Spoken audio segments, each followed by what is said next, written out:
In this episode of Future Forward Africa, we're going to talk about talent and your skill.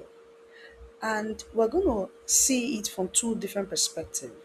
We're going to look at it from the perspective of the child who is discovering, and we're going to look at it from the perspective of the adult who is helping the child to discover. Let's begin. Today, I want to start with letting you know that the advantage people have in life is time, not talent, but time. Look at this scenario. Two children are born with the exact same talent, ability or talent. One discovers this talent, let's say football, at the age of 7. The other discovers it at the age of 21. Who has the advantage?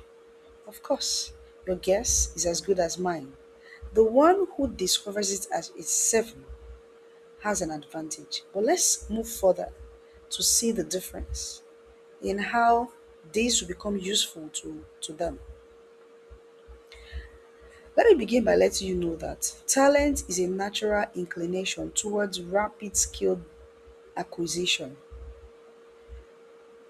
Meaning that if, for example, I love eating, I have a talent for eating, my natural inclination to develop the skill of eating is faster than anyone who does not have the talent.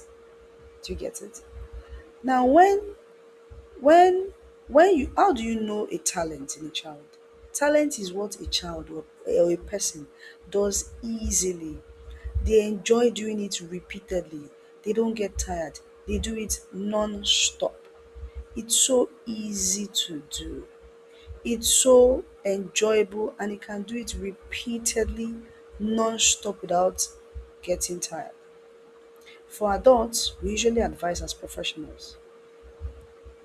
A talent is a biological and cognitive head start in a specific domain. So if you have a child, understand that that talent that the child had is the head start into whatever domain you want the child to go to. For children, something that the child does easily and enjoy doing it again and again. One of the things that happens to some of us is that we mislabel children, right? Because we are looking for the wrong signals. Now, talent extends far beyond the stage or the football field. It manifests in everyday interaction and problem solving. People expect that when a child has talent, it has to be singing, music, dancing, fine art, something that is so obvious. So we don't even know the signal when we see a talent in a child. And how do you know the signals? If a child can think very fast, that child is talented, is a talented thinker, is a talent. Yes. If a child can build, so some parents say, my child wants to scatter my house. That's a talent. Looking you right in the house, in the eyes. You design something, the child wants to scatter everything and rebuild it again. That's a talent. Then leading, some children just know how to gather people and lead them. That's a talent. Some children are caring. That's a talent. Some children just know how to organize. That is also a talent. So let's stop looking for the wrong signals. Do you understand? Everyday interaction and problem solving experiences can give you us adults signals of what the talent of a child is. Now, discovering requires intentional observation system, not just casual attention. It's not enough to say, oh, I observed that this boy or girl does this. You have to be intentional about it. And what do you do? The problem is really that children lack talent. Every child is born, every human being is born talented. God is definitely impartial. Whether it is one or three or five or ten, there's something you have. The problem is that adults lack observation system. Children are constantly broadcasting their inclination, but we must know how to tune in. And what do we do? We must observe what they repeat, what they do repeatedly, what they do. That thing that they do repeatedly, how excited about it are they? Then you don't have to force them to do it. They just do it naturally. So now we need to pay attention to this. Whatever is not discovered early is either delayed or buried. Yes, so. So you see adults who grow up saying, "Oh, I just discovered that I'm good at this." For those people, it was delayed. They did not discover it early. For some people, it will be there. It is just buried. And we don't want to be adults who feel, "Oh, I wish." All right.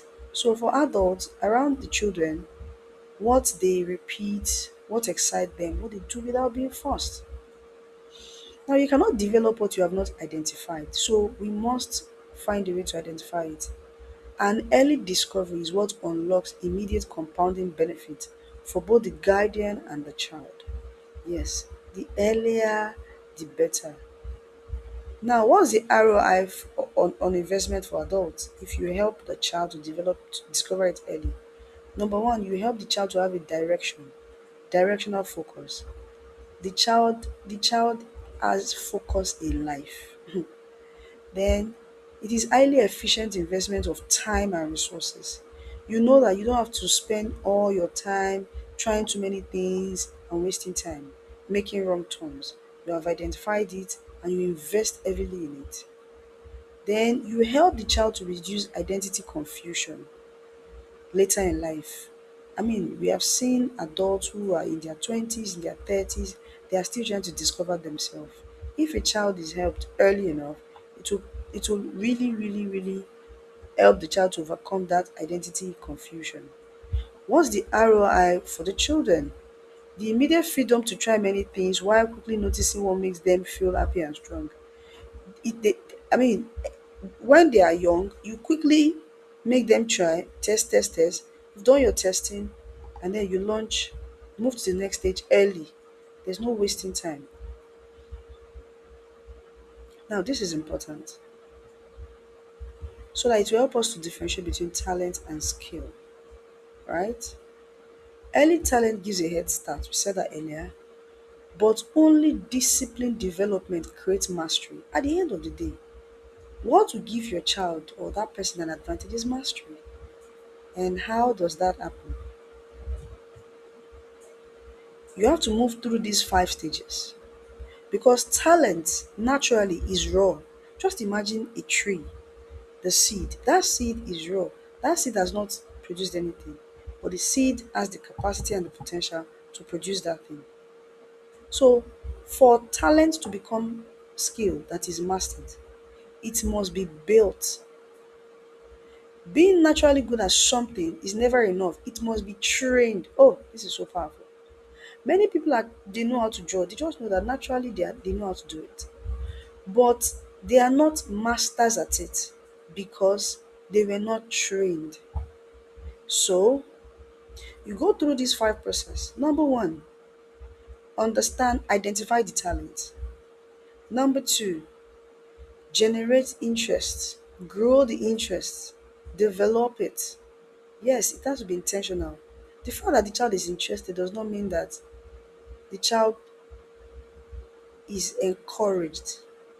Some people don't encourage talent in children. They can identify the talent, but they discourage it.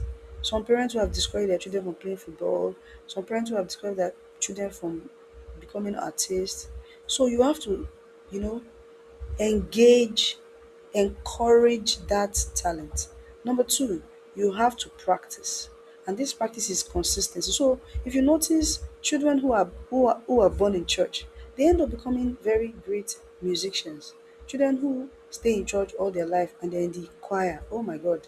So imagine every week they go for practice and they do that for years.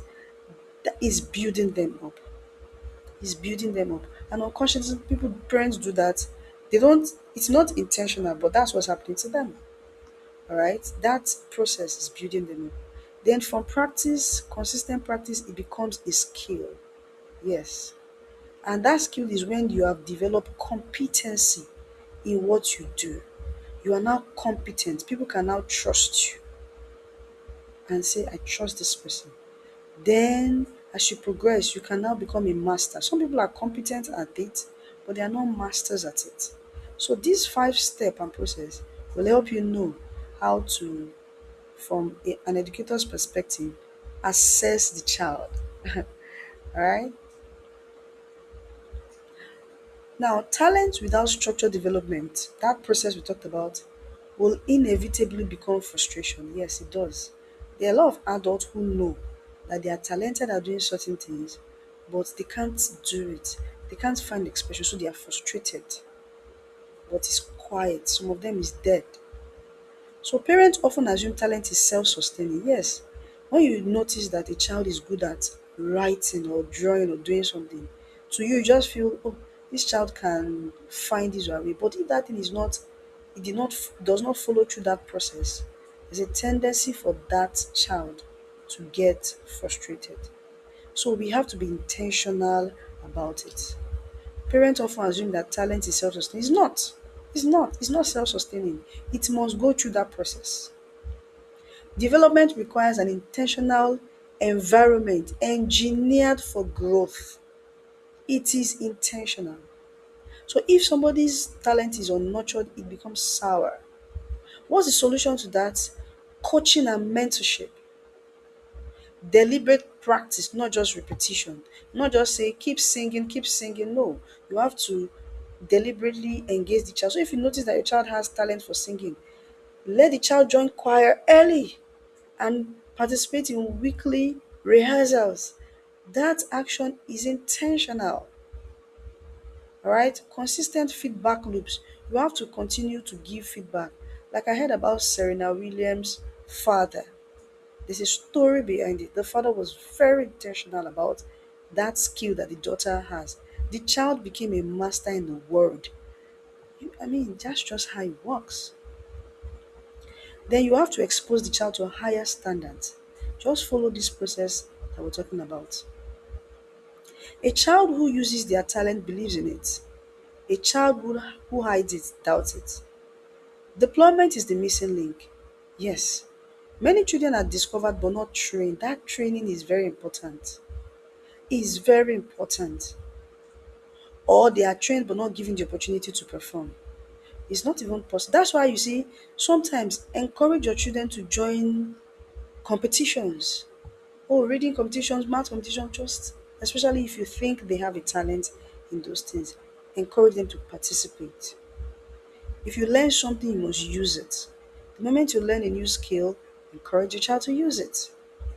Now, how do you do that? Give platform to use their abilities. Let them solve real world problems. For example, the one that knows how to build. You can say, okay, I want you to build a machine for me. I remember as a child, my uncle discovered that I know how to draw. That is a turning point for me. He discovered it very early. I think I was 5 or so or thereabout. I was really very young. So he told me that's an intentional action. My uncle's name is Brother Kintayo, so I can't forget him. He told me he would leave the house when he's going to work. He'll tell me, I want you to look at this book. And I couldn't draw, like draw, but he knew I had the talent. I didn't even know as a child. I wasn't even aware. I was so really young. He would tell me, I want you to trace this book, this thing you're seeing on this book. I want you to trace it before I return from work. So because I was a child and the work was looking a bit like, I think maybe they didn't want me to play. They wanted me to sit at home and be working. I'm not going to play. But I look back at that experience. I remember one day I cried. I look back at that experience and I am grateful. It's part of my story and I'm even telling it now because it helped me. I'm an artist. I draw, I write. I mean, everything in me that is artistic. I'm sure that effort he made contributed to it, whether I would like it or not. Do you understand? So, giving platform to use their abilities, letting us solve real world problem, allowing visibility and actual contribution. Today you are going to join the team that is going to make the presentation for the community. Now, late discovery is not impossible. So even if you discover your talent late, it's not the end of the road. It's just vastly more expensive. We have to tell ourselves the truth. If you discover your talent or your talent late, it doesn't mean that that's the end of the world. It's just that you spend more time, more money, make more effort. Just imagine if a child was learning football and if an adult is trying to learn football. It's a lot. By the time someone is becoming or getting to age 20, for example, your attention is shifting from just your playful self that is free to explore, free to play, free to do things, to you are now hustling, looking for money, trying to be independent, trying to survive, trying to self sustain. That can be distracting. So it's going to be more expensive, but you can start at any time. I know a lot of people in Africa say anytime when you wake up in the morning. Well, yes, anytime when you wake up in the morning, I do agree with it. But this is my principle. If you wake up late, you have lost time. You have lost a lot of time. So the rate at which you learn when you're young and the rate at which you learn when you're old is different. So ignoring the early signs of talent does not erase the talent. Talent can never die. That's why I think the Bible says that the gift of the man, the gift of a man makes way for him. No, no. There's something about God's gift does not die. Something like that. That's paraphrasing. But it fundamentally alters the trajectory and cost of reaching excellence. Now, another truth we must deal with here is if you discover early, see, you don't have the time to get to mastery. You don't. It's just the truth. You only have time to probably get to competency stage if you give in all your best. You won't be able to compete with someone who has started early. Because the reality is that there's a time and a season for everything. There's a time to nurture. There's a time to be the best. So you will still achieve it, but you may not have the opportunity and the time to become a master compared to someone who has all the resources within their arsenal. Right? So I am a proponent of early discovery. Early discovery brings confidence. It identifies your anchor. It helps you real world competency. And another thing about talent is that some people are multi talented, but I will advise you to find your true north. Find one that is like the anchor. Find one that is your true north. That's the word, right? Now, if you ignore talent, it leads to late discovery. It drifts into average pathways. Yes, that's I just established that. It's expensive career switching. You might feel regret, and you don't want that for your children. You might underperform relative to potential. So when you discover talent late, you might realize that, oh, I can actually do better than this, but I'm not doing as much as I should or I can. I'm sure some adults can relate to this. We don't want that for our children. Now, children did not fail to discover themselves. Like I said, when I was young, my uncle was telling me to do that art thing. I didn't even know any, like, I'm not even aware I'm talented. I didn't even, like, excuse me, what's happening here? I was a child. Right? So adults are the ones who will notice the talent and make that intentional decisions to help the child get to mastery. So both parties must actively participate to turn raw potential into reality. Your future is hidden in what you love and what you practice. Not just what you love, but what you practice. And what's the adult role? Observe intentionally, not casually, exposed to diverse experiences. So go to a school where, enroll your child in a school where they allow them to explore different things, not just academics. That's one of the things that will help. Avoid forcing personal preferences. Yes, we know parents will say, you, I have decided that you will be a lawyer, you'll be a doctor. No. What if the child is not talented in those areas? In fact, we have thousands of people who have followed their parents' preference but ended up following their path. Of course, the only challenge with that is that the child must have missed opportunity to grow and become a master. And the child would have felt, if I had started this thing earlier, I would have been better than now. Regret. Right? Invest time, not just money. It's not enough to say, oh, I'm enrolling you in one thing or the other. You also need to be present. All right. You also need to create safe environment for experimentation. Yes. Let the child explore, play, try, fail in front of you, and keep trying until there's mastery. For the child, try many things without fear. Allow the child to try many things without fear. Allow the child to ask questions consistently, as many questions as they. Oh my goodness, that cannot be overemphasized. Allow children to be curious to ask questions. Don't be afraid to allow them fail. No. If you take them to a competition and they did not win? Yes.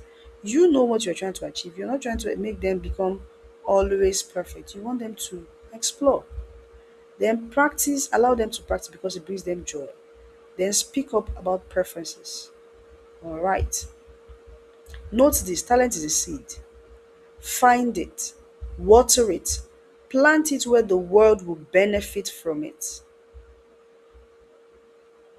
And what's the process? Discover it, develop it, deploy it. If you follow this formula, you'll help your child because a talent is like, think of a talent like a tree. It begins as a seed. A seed of a tree can be thrown to a place that is not fertile, that will not allow it to thrive, and that seed will die. But that seed has the potential to become a tree. I was teaching some children the other time and I was telling them about the mustard seed. The mustard is so tiny, but that mustard seed carry the potential to to become the tree, the real mustard tree. They were surprised. I said, yes, that's how life is, seed and tree. But if that tree seed is not planted, it's not just planted, it's not enough to plant it. It has to be watered, monitored, maintained, that growth process, intentional growth process must happen. Then when it's fully grown, it becomes a blessing to the world. It's deployed. Finally, the goal of this conversation is to raise effective, self-aware humans who know what they carry and how to use it. We are not just raising educated children. We are cultivating capable contributors, people who will contribute positively to the society, to the world. So the message to the adults: when was the last time you intentionally observed the child without correcting them? Allow them to make their mistake. Don't correct. Sometimes just observe them. You see some children will just stand in front of empty chairs and tables and they are addressing them with canes, with correction method. It's a pointer to a particular talent. I remember my younger sister used to do that. It was later we discovered that that is acting talent displaying itself. I would usually look at it and just laugh. Oh, she would create a scene. She would call, oh my goodness, call the names of all her classmates in the house and carry cane and be flogging them. That's mimicking. She's mimicking the character of the teacher that she saw in school. It was so interesting. But it's a pointer, all right? For the children, what is something you notice that they enjoy doing so much that they forget? Let's not forget this. We are raising effective, self aware humans who know what they carry and who know how to use it well. My final message today: the earlier, the better.